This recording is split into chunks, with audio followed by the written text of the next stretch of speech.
E aí, tudo certo? Hoje a gente vai falar um pouquinho mais sobre os filósofos do Iluminismo.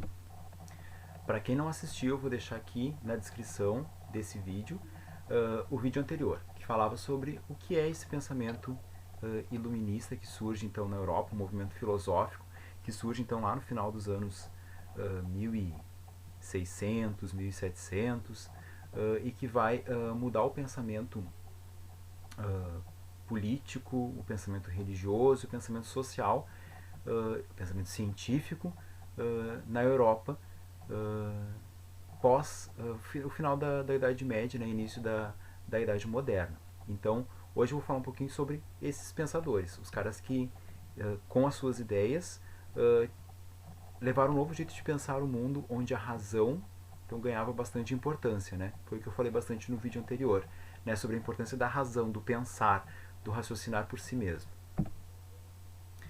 E eu começo aqui com um dos fundadores dessa filosofia moderna, que é o René Descartes. O Descartes ele era um matemático, cientista, e ele tem essa frase famosa que todo mundo já deve ter escutado, que é o penso, logo existo. Mas antes de falar da frase, o Descartes ele trabalhou com a ideia do discurso do método, que era a ideia de que precisava ter um método científico para chegar nas respostas e que precisava passar pela dúvida, pelo questionamento do objeto para conseguir chegar na resposta final. E por que a frase dele ficou tão famosa, né? Eu penso, logo existo?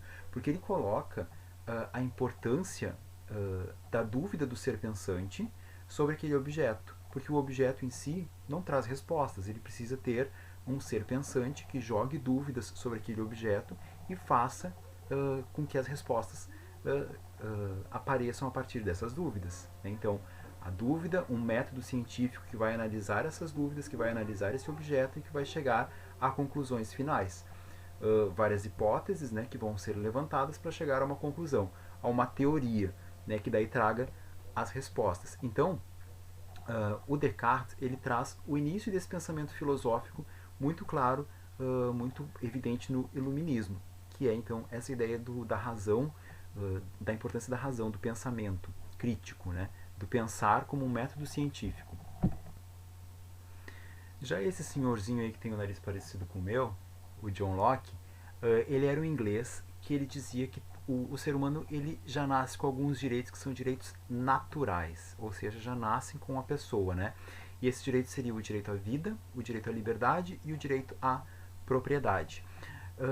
Segundo ele, para que o ser humano conseguisse manter esses direitos, o ser humano escolhia governos, e esses governantes eles tinham então o dever de garantir esses direitos a todos, que todos tivessem garantido o direito à vida, o direito à liberdade e o direito à propriedade. E aí ele vai ficar conhecido como o pai do liberalismo político, porque ele defendia que se o governo foi criado para garantir essas liberdades e ele não garante essas liberdades, a população tem o livre direito de se revoltar contra esse governo, porque esse governo não está cumprindo com a sua obrigação. Ele foi criado para garantir a liberdade e o direito, né, o direito à vida, à liberdade e à propriedade. Se ele não garante isso, a população tem o direito de se revoltar contra essa autoridade. Então ele vai trazer um pensamento que é então chamado de liberalismo político, porque ele vai contra aquele pensamento absolutista, onde tudo que o rei fazia estava certo e não podia ser questionado. Então ele vai levantar essas questões no campo político. Já esse aqui é o suíço, o Jean-Jacques Rousseau, que escreveu um livro chamado Contrato Social. Segundo ele, o ser humano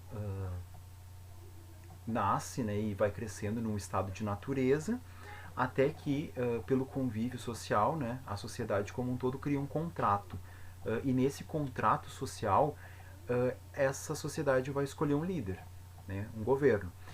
E assim como pensava o Locke, o Rousseau vai defender que se o governo não estiver atendendo às necessidades do seu povo, não só o povo pode, como ele deve trocar esse governo. Pense que a gente está falando numa época em que o que estava no auge político na Europa nesse momento era o absolutismo. Então, a ideia de que pode, sim, se o rei de caráter absolutista ele não está cumprindo com as suas obrigações e nos garantindo os nossos direitos, é legítimo o nosso direito de trocar esse representante. Então, essa é uma das coisas que o Rousseau vai colocar então nesse contrato social. Dentro desse contrato social estava prevista a luta por um governo que cumprisse com as suas obrigações. E aí as ideias do Rousseau vão ser muito usadas, né, e vão influenciar bastante, por exemplo, a Revolução Francesa. Né? Os ideais de liberdade, de igualdade, de fraternidade nascem muito nas teorias do Rousseau. Então, assim, tentando sintetizar um pouco as ideias do Rousseau, o ser humano nasce livre, né? Nasce com direitos, mas ele acaba tendo que abrir mão desses direitos em prol do bem comum, do coletivo. E aí ele abre mão desses direitos porque ele entrega o seu direito de liberdade e o seu poder para um representante. E aí esse representante então tem que cumprir com as obrigações que toda aquela sociedade como um todo espera. Então, se esse representante não está atendendo à necessidade do coletivo, ele defende então que a população tome de volta esse poder que ela emprestou a esse governante. Então esse aqui é o contrato social, né? Quando a sociedade realiza um contrato onde cede o seu poder individual a um representante coletivo.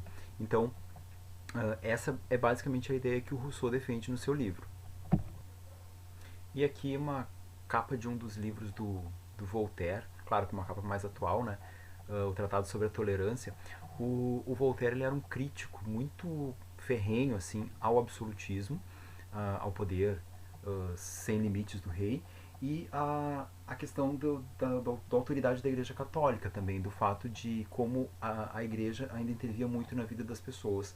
Então ele vai ser um forte crítico, tanto político quanto religioso. Mas ao mesmo tempo ele criticava muito a intolerância, né? Porque ele defendia a liberdade de expressão.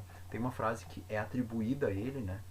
Enfim, não dá para saber se era realmente a frase escrita pelo Voltaire, mas é atribuída a ele, que é aquela ideia de que eu posso não concordar com o que tu dizes, mas eu vou defender até a morte o direito de dizer isso, né? Porque a discussão, o pensar, o refletir, o dialogar faz parte desse pensamento iluminista. Então seria meio contraditório, né, ele defender a tolerância só para o pensamento dele e não para o pensamento do outro. Então é a ideia de que era preciso pensar, refletir e discutir para poder chegar às conclusões.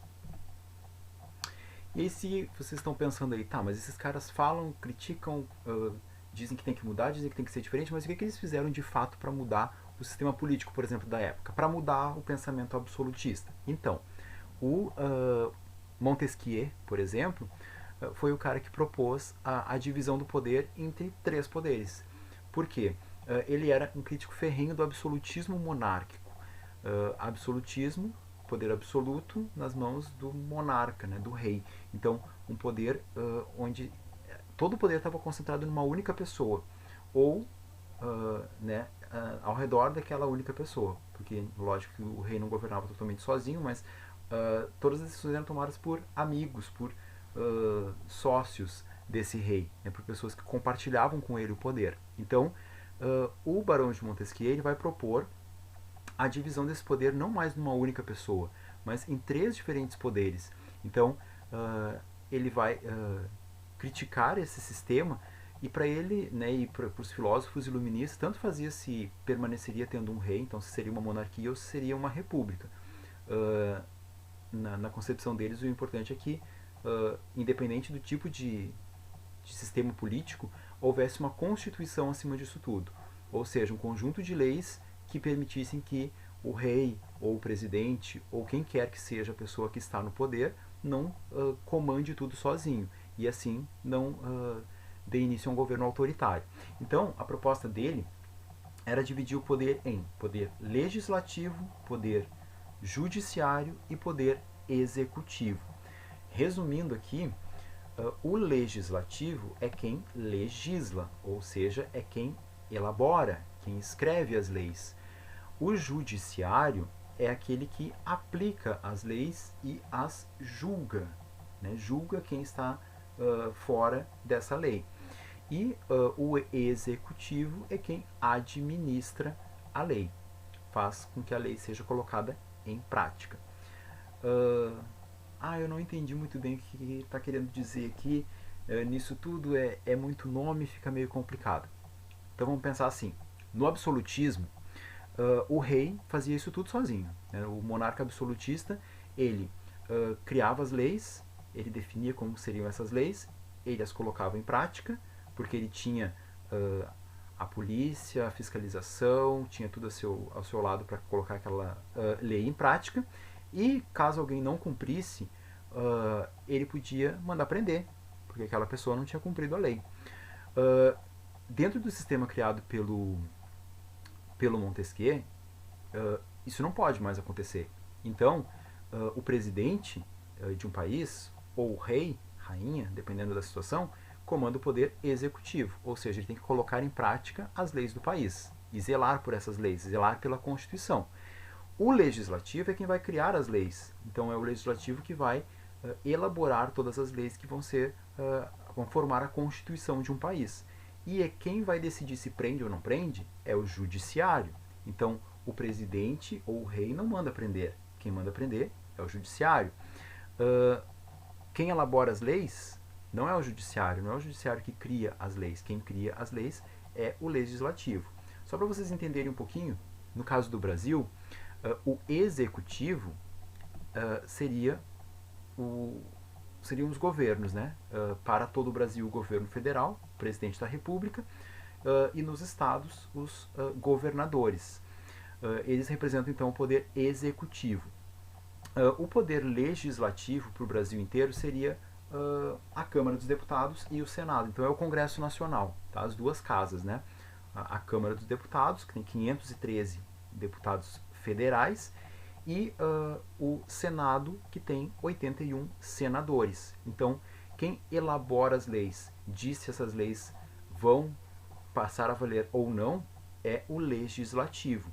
E o judiciário, daí vai desde as instâncias lá inferiores, né, nos estados, né, os tribunais de primeira instância, até os tribunais de segunda instância, até chegar o Supremo Tribunal Federal.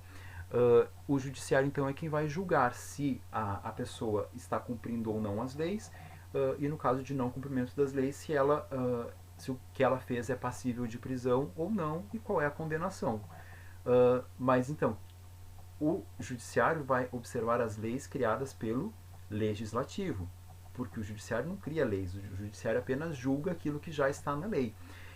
E o presidente da república ou os governadores, eles podem até propor leis, né? Mas não é eles que decidem se aquela lei vai ser colocada em prática ou não, né? Então a função deles é zelar por aquelas leis que já foram votadas. Então, qual é a ideia do Montesquieu? Dividir os poderes, porque assim não tem uma única pessoa tomando as decisões. Tem um conjunto de várias pessoas. Então, tem aquelas pessoas que vão votar nas leis, que vão decidir as leis, criar as leis, tem aquelas pessoas que vão cuidar da aplicação dessas leis, tem aquelas pessoas que vão julgar as leis. Não está tudo concentrado em uma única pessoa. E segundo, então, os pensadores iluministas, isso era a chave para impedir um poder absolutista, onde uma única pessoa tomasse todas as decisões. Então, é a forma de repartir o poder com diferentes funções.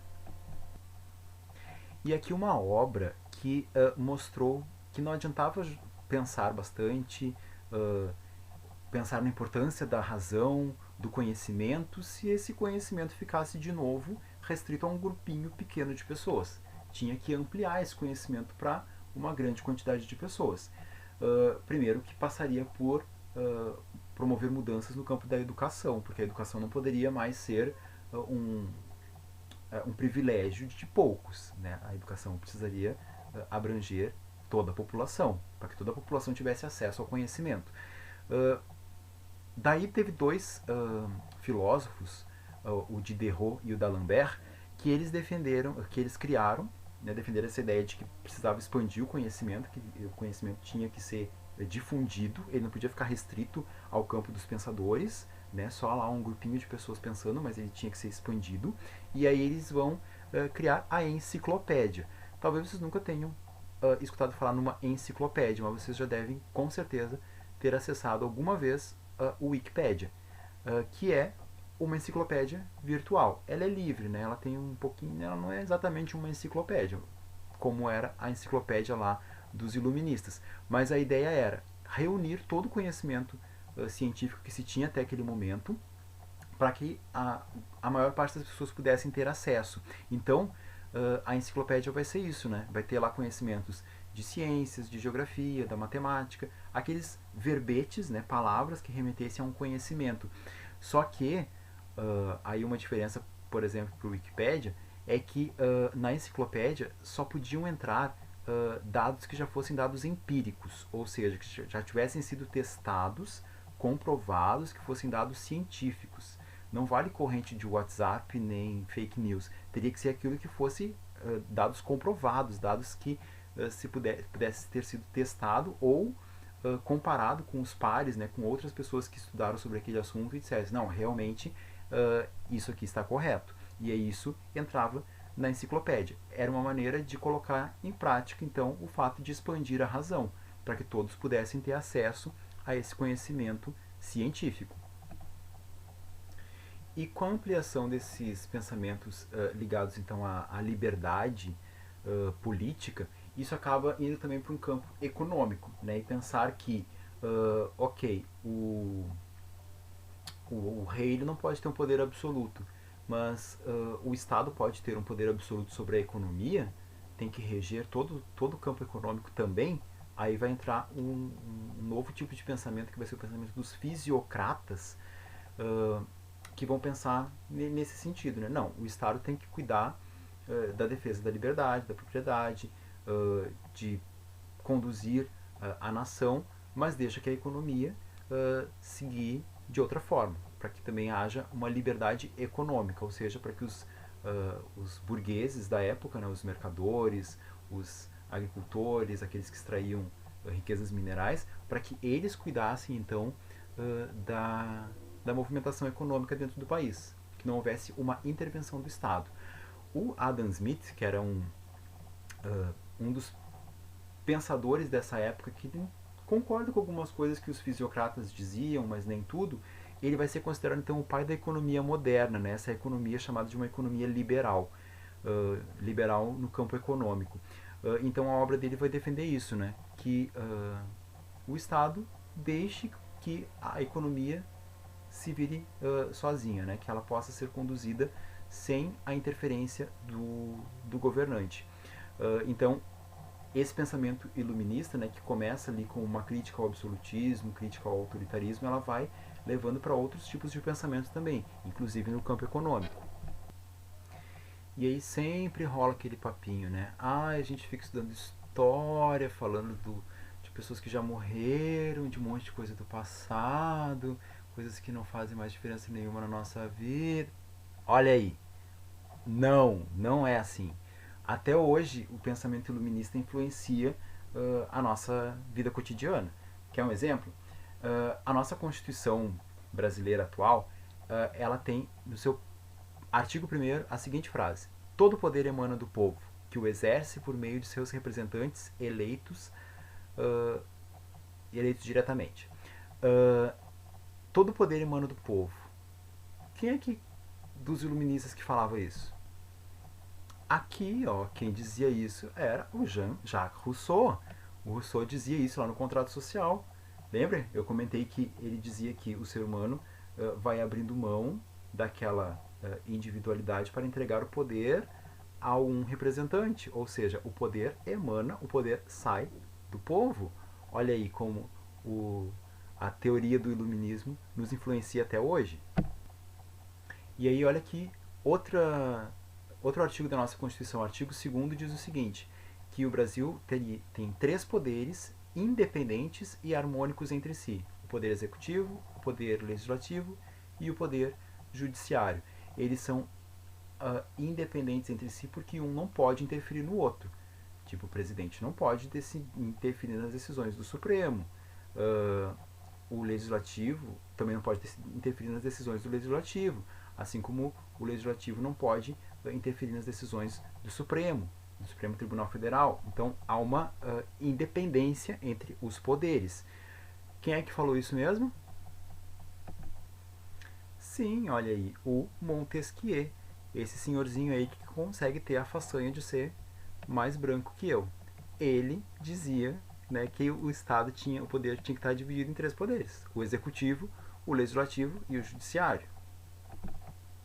E lembra que eu falei antes que tinha um dos iluministas que defendia a questão da liberdade de expressão e a liberdade como um todo, contra qualquer tipo de intolerância? Olha só o que diz o artigo 5º da nossa Constituição. Todos são iguais perante a lei, sem distinção de qualquer natureza, garantindo-se aos brasileiros e aos estrangeiros residentes no país a inviolabilidade do direito à vida, à liberdade, à igualdade, à segurança e à propriedade. Que lindo, né? No dia que isso for colocado em prática, o Brasil vai ser um país bem legal. Mas olha só, depois comenta ali que é livre a manifestação de pensamento, sendo vedado o anonimato. Em suma, é a garantia constitucional do direito de se expressar. Quem defendia fortemente essa ideia da liberdade de expressão? Lembram? Eu falei um pouquinho antes aqui no vídeo.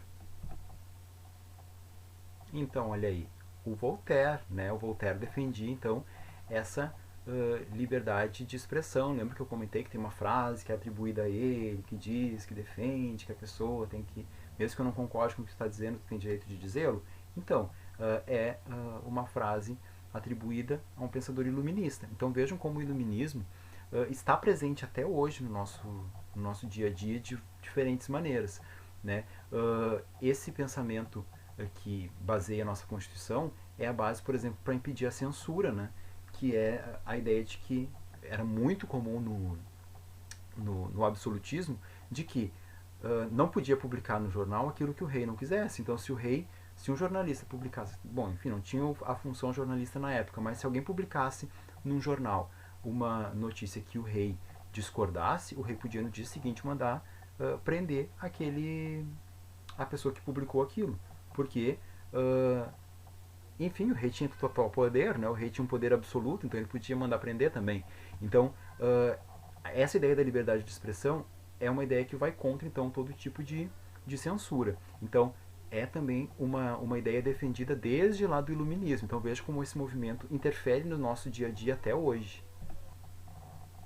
Então, eu espero sinceramente que esses vídeos tenham ajudado vocês a entender o que é o iluminismo, para que quando as aulas voltarem, as aulas presenciais voltarem, vocês não me olhem com essa cara quando eu perguntar o que é iluminismo, certo? Um abraço e até a próxima.